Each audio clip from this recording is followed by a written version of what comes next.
You know, when my FPGA designs were just a few thousand LUTs, and they weren't doing anything much more important than blinking LEDs, I just wrote some HDL code, ran the tools, pushed the bitstream to my dev board, and let her rip. What's the worst that could happen? That method held up pretty well when I graduated to things like motor control and bridging interfaces. Sure, I got blue smoke a few times, but that's engineering, right? Now, though, my FPGA design has hundreds of thousands, even millions of LUTs, a bunch of IP, and it's doing really important stuff, like vision, security, driving cars. Hi there, I'm Amelia Dalton, host of Chalk Talk. With today's complex designs, my burn-and-go development process isn't going to cut it anymore. I need to grow up to some industrial strength functional verification. My guest today is Eric Cigan of MathWorks, and we're going to talk about ASIC-strength functional verification with model-based design. Let's go. And before we get started, don't forget to click that link. There you can find out more information about debugging and verifying FPGA algorithms with MATLAB and Simulink. Hey, Eric, thank you so much for joining me. It's good to be with you today, Amelia. Okay, so FPGA designs have gotten so complicated, we have to start treating them like ASIC designs, right? Doing more verification, worrying about respins. Absolutely. It's a problem, and the data bears it out. Mentor Graphics, along with Wilson Research, did a set of studies over the last several years. This is one that really caught our attention. The fact that of the FPGA designs that are needing to be respun, a significant percentage, upwards of 50%, are failing due to what are considered logic or functional errors. Wow. As you can see, the situation is worsening year over year. Eek. If you dig down deeper, what are the root causes of those functional flaws? The leading ones are ones that really are highly preventable. Design errors in the first place, changes in specification along the way, incomplete specs, and so forth. And it just so happens that those three first ones are ones where model-based design could really come in handy. We'd like to be able to help that situation. Sure, that definitely rings true for me. It seems like FPGA design used to be mostly just design, but now we find ourselves spending a lot of time and energy on verification, particularly functional verification. And the data very much bears that out. Again, the same study showed that FPGA designers probably should change their title because they're spending half their time doing verification of designs. Right. So I'm sure they'd rather be doing more work on design. That could be a contributing factor to this data that, sad to say, FPGA designs and projects are taking longer to be completed. I think if I do the math, upwards of a third are taking 30% longer than are expected. Wow. So that's a problem. And so with model-based design that we offer from MathWorks, it's really a means of testing designs early on, simulating them before you go to implementation so you can work out those problems earlier on. Sure. Okay, Eric, let's talk about how exactly verification impacts the various stages of FPGA design. Sure thing. Well, this is one view of the world. If you look at just at a low-level part of a design, unit test level, you're starting with building a test bench, creating your HDL in some fashion, verifying it, debugging, getting onto on-target testing, and downwards into rightwards into regression testing and production testing. But that's just this one level. As you go up to a higher level, as you start building subsystems, control systems, vision systems, you have all those problems as well as the need to be able to work with legacy, HDL, third-party IP, and so forth. And then when you go up to the system level where you're doing hardware, software systems, now you're introducing processor subsystems, and it's increasingly complicated. So what we've done is come up with a set of capabilities within our product called HDL Verifier, and we'll just walk through them real quickly here. One of them is Cosimulation between MATLAB and Simulink and logic simulators. FPGA in the loop, which is extending that capability into hardware. Okay. FPGA data capture, which is a way to really seize that data from the hardware and bring it into your MATLAB and Simulink environment. And the intriguingly named MATLAB is AXI Master capability. We'll actually end the presentation talking about what that is and how that can help you. We also have a capability that we don't have time to get into today, which is being able to generate system Verilog DPI components. Oh. You're talking about ASIC design and ASIC design practices, and we're seeing increasingly our customers interested in UVM and wanting to be able to generate the components into UVM workflows. So that's something we'll have to save for another time. Okay, so let's get started. And with that, let's start at the end with a test bench in our sights. Very good. Yeah, that's the spirit of the day here, because this is one way of looking at a vision system. You got this DUT, you're doing pixel streaming on it. That's great. But wouldn't you really rather have an environment where you can be visualizing and simulating the behavior model versus the implementation, getting data immediately on that? Wouldn't that be more meaningful? Yeah. And likewise, in motor control, and you know from past Chalk Talks that I like doing motor control Yes, you do. so this is just one view of a field-oriented control system that's designed for hardware-software implementation. But wouldn't it be more helpful if you have a model of your plant that you're controlling? You can look at its closed-loop performance. You can apply different stimuli and get those results immediately. So we feel like once you put that investment in building that kind of a test bench like this, it should carry on down through FPGA design. All right, Eric, let's talk about verifying RTL. Very good. So the first of those nice circles we showed a couple slides ago was HDL Cosimulation. And what we mean specifically is linking up logic simulators like Mender, Questa, or ModelSim, or Cadence Incisive and Excellium.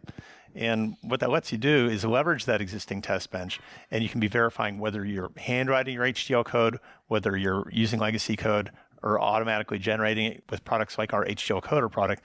And any combination of those, you can verify them, having your DUT running in your logic simulator and the rest of your test bench running in MATLAB or Simulink. The nice thing about this capability is that it also gives you full access to all the debugging capability you're accustomed to within Simulink, and you have access to all the breakpointing and code analysis tools that you have within Logic Simulator. Finally, we have a lot of people who are really interested in high reliability designs, so being able to evaluate your test bench for code coverage is another valuable feature that you can do within this kind of capability. Very cool. All right, Eric, let's see how this works. Right. So what we're going to do is actually take this model we showed here on this slide, and we're going to run that as a demonstration. So this is our overall test bench, and we start off looking at the plant model. So you see the motor, brushless DC motor, and we can look at the controller here. This is a simplified controller, just the current controller, not the whole big outer loop. But you can see all the components here, the Clark and Park transforms of field-oriented control, the DQ control, that's where you're doing your PI control, and space vector modulation here as well. So we'll go ahead and run a simulation of that for about a half a second, and we'll see the results here all shown immediately, the velocity of load in this case, the currents, phase voltages, all that good stuff that you want to have visibility into. So this is now setting our reference for what we want to be able to implement in hardware. Okay, so now that we've run the simulation, now we want to be able to implement that so that we can run co-simulation on the DUT that we generate here using our HDL Coder tool. So we'll go ahead and generate that code. And the important point to make here is when we do that, we want to specify that we need a co-simulation model. We'll look at that in a minute. And that we want to be able to look at code coverage, in this case, Questa. So we'll go ahead and run that through. This is our Workflow Advisor tool. And we also specify that we want to generate a test bench. This tells us our code is generated, and we're ready to roll. Okay, so Eric, why do we have a two-block model there? That's a really good question here, because remember we started off with the designer test, the field-oriented controller, but now we have two blocks that say they're field-oriented controllers. The difference is that the one on top is the reference design, so if we dug in underneath there, you'd still see the Park Clark transforms and the D control. But on the bottom, we now have the generated RTL code, and it's been loaded into a session of Questa, and we're going to be able to run these side by side. Cool, okay. Okay, so now we have those two blocks and we're ready to go ahead and start. So what we do is we use feature under the hood here to swap out the models, and we put in the co-simulation model that we just generated. And now on top, we're looking at our simulation results, and on the bottom, we're looking at the comparison between the co-simulation results and the designer test. And then this is just giving us a differential between the two. And what we can see is that there's, at least for this phase voltage signal, there's no difference between the co-simulation results and DUT. So we've verified that our implementation here is good at the RTL level.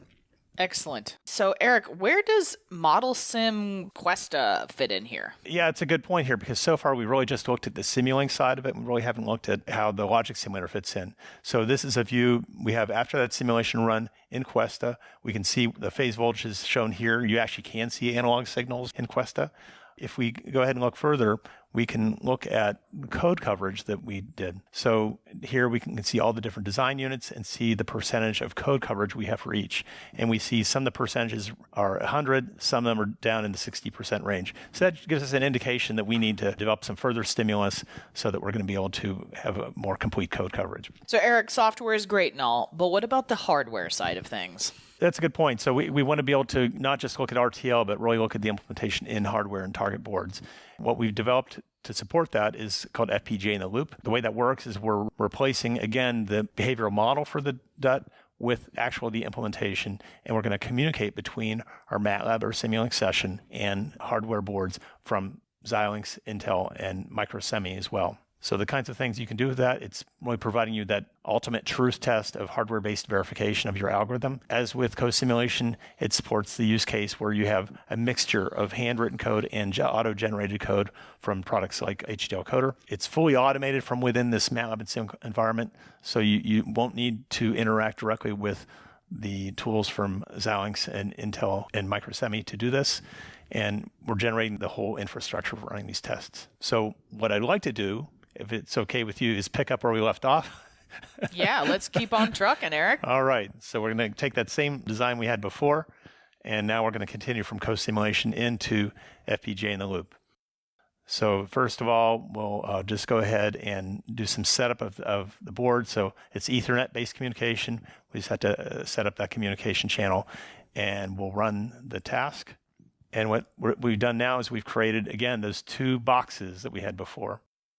We've also, just for your benefit, have already run place and route, so we don't have to go through that on the fly here. Nice. And the upper box is, again, the reference model here, so you see the same blocks we started off with. And the lower one is specifically for programming the board. So we click on the load here, and we're actually loading the bit stream. I've got to turn this off and on. That's the way this board works. And now once we programmed it, now we can get prepared to do the test. We first had to swap out the FPGA in the loop model for the Cosimulation model. And once we've done that, we're ready to go. So here we're seeing, again, the results that we saw previously. This time on the lower diagram, we're seeing FPGA in the loop versus the reference of the DUT. And once again, we've managed to do this without any errors. So again, this is giving you that next degree of confidence in your design. So Eric, there must be a whole slew of signals that are either really hard or impossible to test.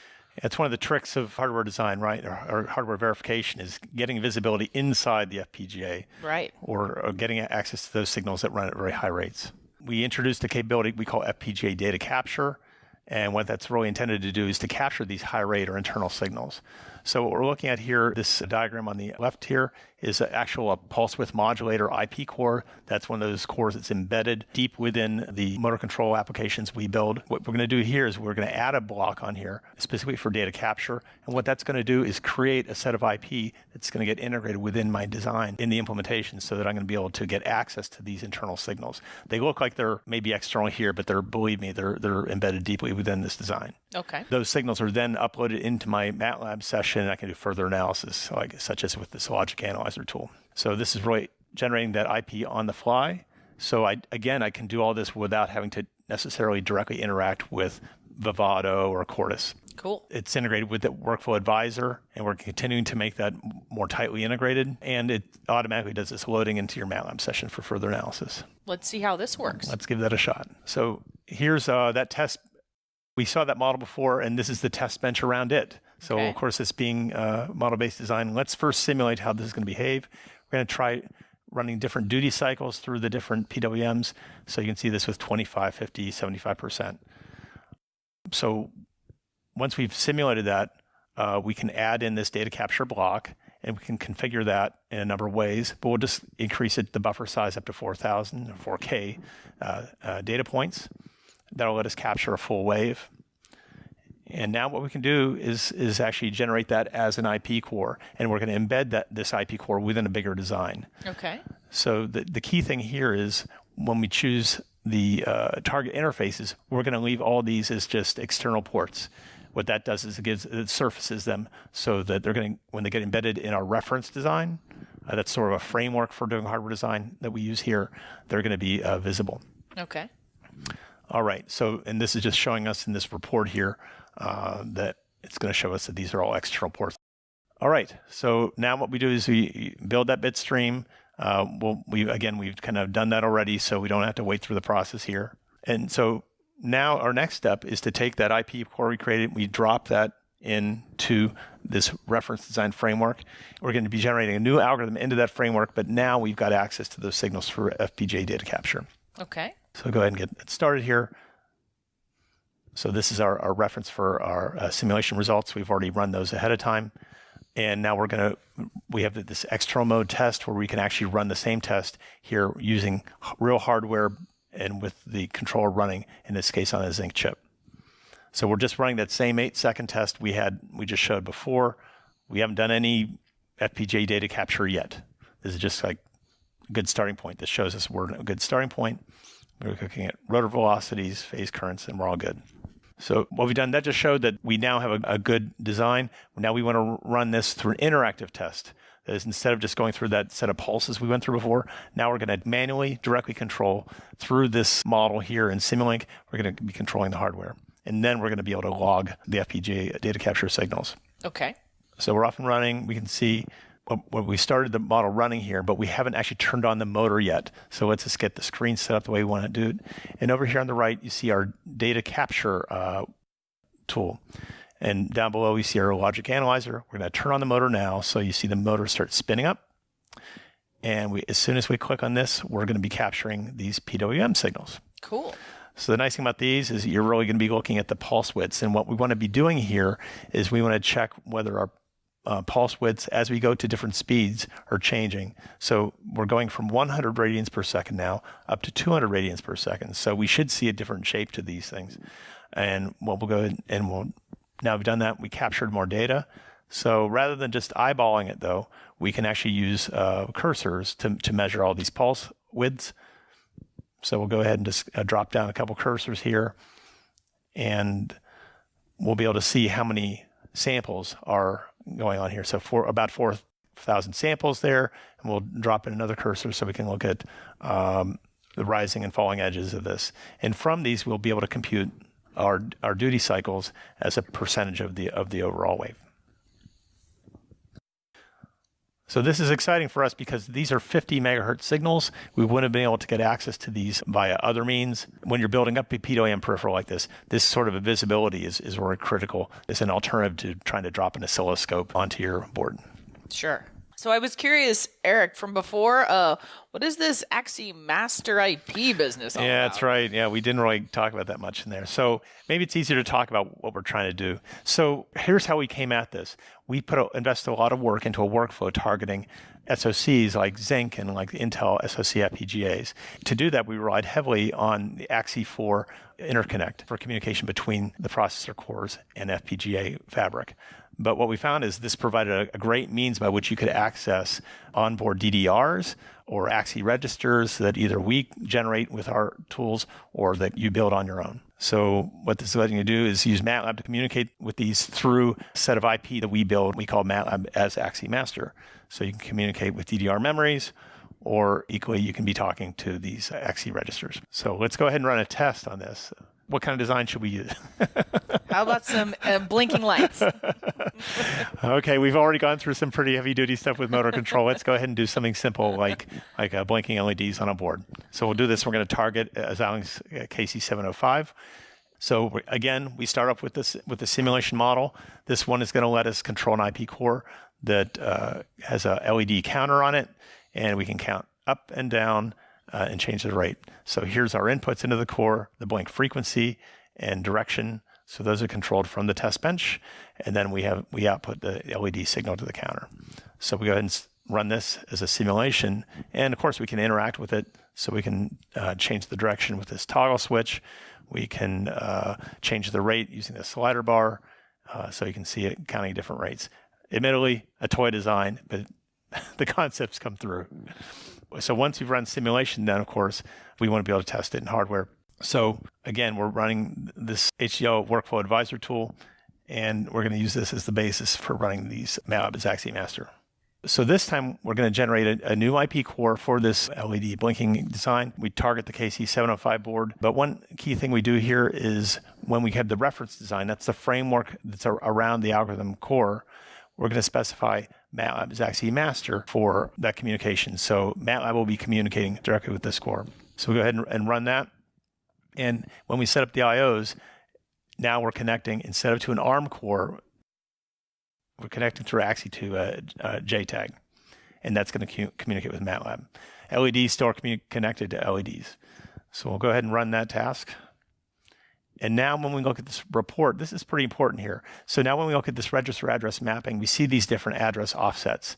And we're going to be able to need to use these, so address offsets of 4 and 8 and 100. So we're going to use these when we actually read and write to memories. All right, so we're going to go ahead and program the board. We'll see the LEDs on the board here start counting. That's to be expected. And now what we're setting up is reads and writes. So we're going to write to an address offset of 4 from the reference design, and that's going to disable this core. So we see it come to a stop. We can write a 1 to that same register to re-enable that, and we see it start counting up again. So all this command stuff gets a little tedious, right? So it's nice to have scripting, but what we have is a app designer tool that you can use to build up control panels like this. Nice. So we could use this to enable or disable the cores we just did a moment ago. We can set up to change the direction of the counter, to change the frequency and everything. So you can imagine building up a fairly significant console here to run hardware tests. We see this being used increasingly by our customers to do a number of things, whether it's loading up image data into DDR memories to control cores, as we show here, but it's got many uses, and we're continuing to see more and more adoption. All right, Eric, let's recap your main points. Sure thing. So again, we talked about these capabilities for software-based co-simulation, hardware-based FPGA in the loop and data capture. We touched on MATLAB's AXI Master, and one area that is related to all these is, again, being able to generate system DPI components. We feel like with this set of tools, it's really improving our customers' ability to verify designs earlier in the process. So the idea is that they can really eliminate some of those design errors we talked about at the beginning and look at how to integrate legacy IP and those third-party IP that can introduce potential problems down the road. Excellent. Well, where should my audience go for more information? The best single place to go really is to our product page for HDL Verifier. So if you go there, you can get further details on all these individual capabilities we've discussed. You can also get access to a whole set of videos. These are bite-sized videos, 2 to say 6 minutes, that you can use to learn more about specific capabilities of HDL Verifier for FPGA design and ASIC design for that matter. And what's more, you can look at a curated set of examples that we have here to walk you through introductions to these capabilities or feature-specific demos. And finally, you can get further information from the complete doc set, but critically here, you can get more details on the hardware we support, whether that's from Intel, Microsemi, or Xilinx. You actually can bring up here our support page for Xilinx. You can use this as a way to download a support package that installs these capabilities. You can also, from this page, request a trial license of HDL Verifier and try it out on your own. Excellent. Well, I think that's all I have time for today. Thank you so much for joining me, Eric. Thanks for the opportunity, Amelia. Before we go, you didn't forget to click that link, did you? There you can find even more information about debugging and verifying FPGA algorithms with MATLAB and Simulink from MathWorks. For Chalk Talks, I'm Amelia Dalton from eejournal.com. For more Chalk Talks, check out the Chalk Talk section of EE Journal or head on over to YouTube. Keyword EE Journal.